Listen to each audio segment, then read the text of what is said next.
What's up, guys? This is Jude with No Huddle Analytics. This is our first ever video. We're going to be looking at doing a proper sports analysis. In this instance, we're going to be looking at wide receivers that we think are going to have big years this upcoming year that may be undervalued. So we're going to do everything from getting proper data from a data source to getting that data into a visualization tool. We're going to be using Tableau to then looking at the actual numbers and seeing what receivers stick out as having a good year next year. So let's get to it. Okay, so first we want to find our data source. So since we're looking for wide receivers, I already know off the top of my head, or I've looked at it already, that this website, the 33rd team, the Edge, has some honestly free good data sources. So we're going to look at receiving. There's basic receiving that has games, fantasy points, snaps, targets, receptions, catch rate, receiving yards, yards per reception, and reception TDs. So we're going to use that, and you can export the CSV here. There's also advanced receiving that has games, fantasy points, snaps, target share, routes run. TPRR is targets per route run, yards per route run, average depth of target, air yards, and team air yard share. I would say yards per route run and target share and average depth of target will probably be the metrics we'll look at the most from advanced. But these are the data sources, so obviously you need quality data before you do any analysis, let alone sports analysis, and you need context around those numbers. So we have those. I would like to think that I know a good amount about football and stats, but if you don't know what anything means, then it's not really going to be helpful. So we have these two, so we're going to use these two and combine them. And for our tool, we're going to use Tableau.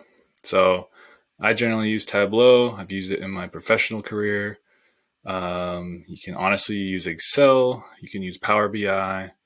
There's other things you can use.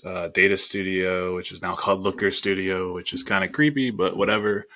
And then there's more advanced things that data scientists use, like R and Python, but I honestly don't use those. I know people that use it. It's probably more powerful than Tableau or Power BI, but just for today, I'm going to use Tableau because I'm very comfortable with it and I've already done the analysis. So I will show you how to do that. All right, so we now have the data in Tableau.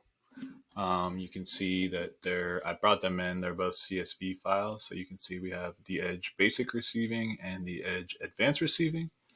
You can see here, if you're not familiar with Tableau, it's very, I'd say user friendly, the point of bringing files in. You have the basic file, the basic and the advanced. So you can see there's a preview right here. So I just did a join.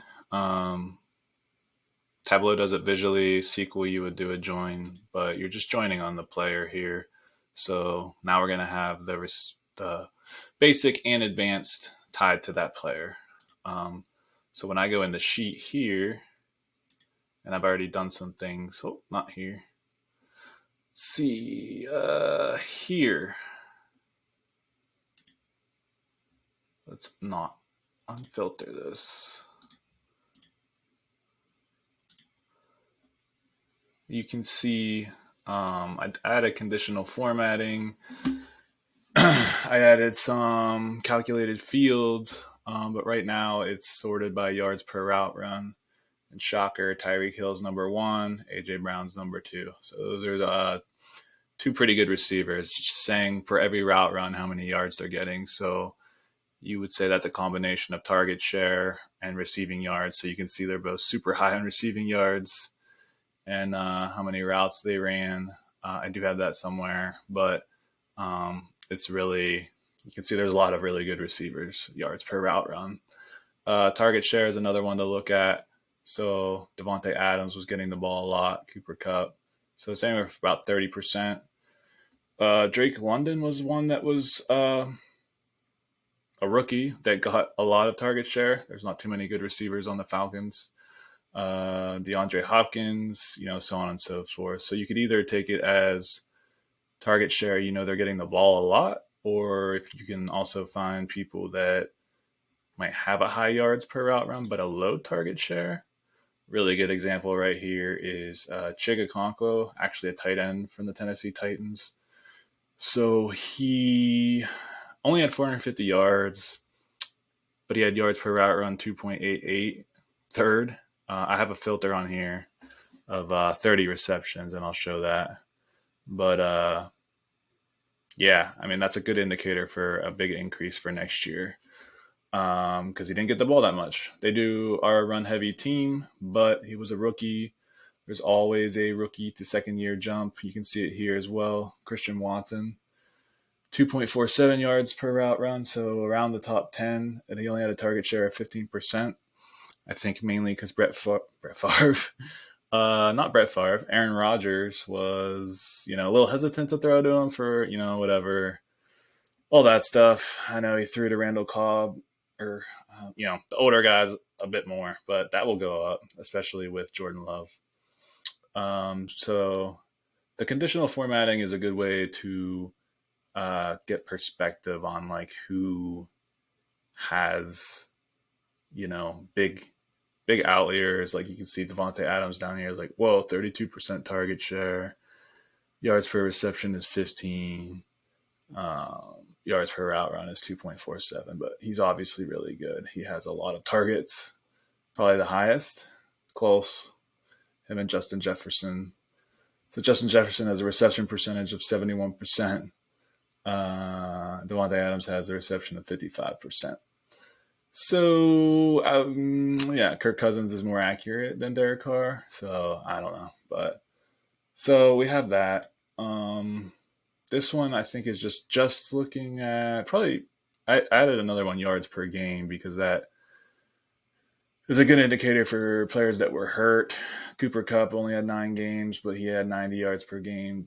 DeAndre Hopkins was suspended, but he had 80 yards per game. Keenan Allen. So obviously injuries happen, but Hopkins he wasn't really hurt last year. He got popped for steroids or HGH, and then they just shut him down because they sucked. So I think Hopkins is going to be really good this year.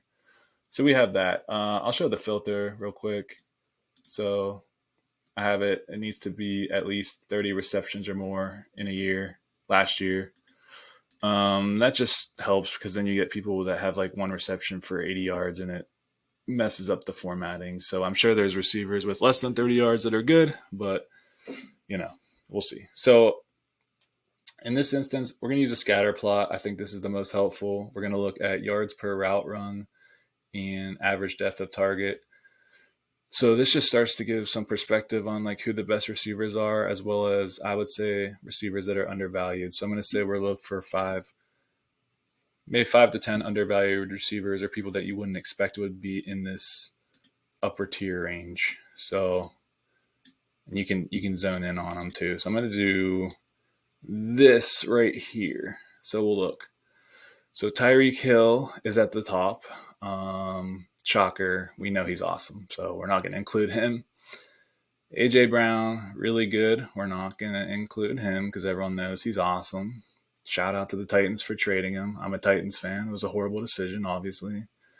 Okay, Chig Okonkwo, we talked about him. We're going to include him. He's a tight end, but he's going to be 1. Cooper Kupp, no. St. Brown is close. I think everyone knows he's really good. I'd say he's like on that tier 2 level, but I think he's still going to be good next year. Kelsey's the best tight end in the league. CeeDee Lamb's really good. Stephon Diggs is really good. Justin Jefferson's really good. Jalen Waddle is a number 1, so I would include him. I mean, he's not Tyreek Hill, but he's still really good. I'm not going to include him. Adams. Okay, I'm going to include these 2. Christian Watson. He's also going into his second year, so I'm going to include him. And Chris Olave, who's also really good, but going to include him. So I'd say Olave, Watson, and Chig. Shocker, those are three rookies going into their second year. And we'll take this right here, little sliver. Scary Terry, he is a beast. People might be low on him because of, I don't know, Washington doesn't really have a good quarterback. Amari Cooper, everyone knows about. Mike, yes. Judy. I would say Drake London, yes. Concerns about his quarterback, but you saw the target share. They're going to throw him the ball. So I would take him too. Brandon Ayuk is a good one for sure. These are all, I would say, good receivers that can be great this year.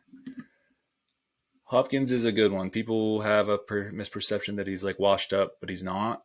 It looks like he might go either to Tennessee or New England right now. Who knows? But I would expect him to get at least 1,000 yards and at least 5 touchdowns this year, if not more.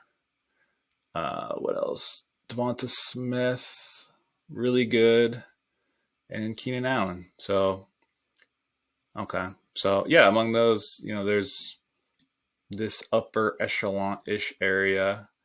We'll show maybe players that are going to be better next year. And it's going to have a lot of second-year players because they generally have this, average depth of target means they're getting open down the field, and yards per route run just means when they're out there, they're picking up yards for their team. So you could say Chigakonkwo from the Titans, Chris Olave from the Saints, Drake London from the Falcons, Christian Watson from the Packers, potentially, a lot of Hopkins, which is kind of the reverse. He's older, but he's going to be really good as well.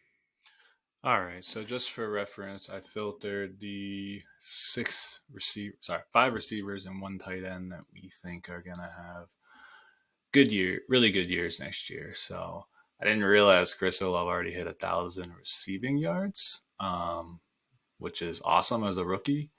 So he's getting Derek Carr as a receiver, or as a quarterback, sorry. So one bet that I just looked up is he's 30-1 for most receiving yards. So, I think that is a good bet. That's really, for 30-1. I'm not saying he's the favorite, obviously not, but putting up 1,000 in your rookie year, he could get up to 1,500 or more. Carr's going to sling it and throw it deep, and Olave's depth of target is 15, and that was without Carr. So I think that's a pretty good bet. Ayuk is in an interesting spot. So, the stats show he is a very good receiver, but he also plays with Deebo Samuel and George Kittle, and it's a run-ish heavy offense. So I would probably expect the same as next year. And then I think these next 3 guys are all going to hit 1,000 yards this year. Drake London for his huge target share.